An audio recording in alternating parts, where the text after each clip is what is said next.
নমস্কার বন্ধুরা, আমি তনিমা আবার একটা মিনি ব্লগ নিয়ে তোমাদের কাছে চলে এলাম। আজ হচ্ছে রবিবার।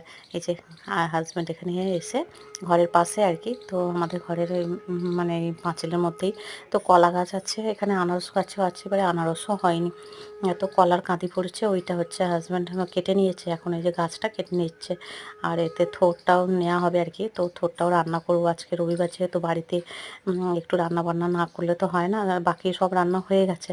আর এই থোরটা এবার গিয়ে রান্না করে নেব। মেয়ে গেছে ড্রয়িং ক্লাসে, তাড়াতাড়ি করে চলো।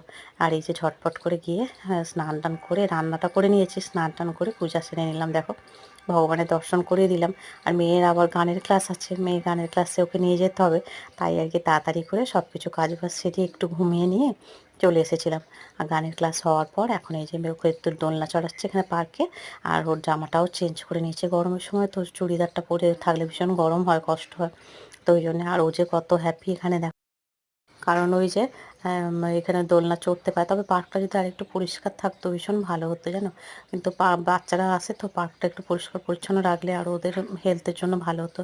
যাই হোক, বাড়ি চলে এসে এই যে সন্ধ্যাবেলায় ভগবানের পূজাটাও করে নিলাম। মিনি ব্লগটা এখানে এন্ড করলাম।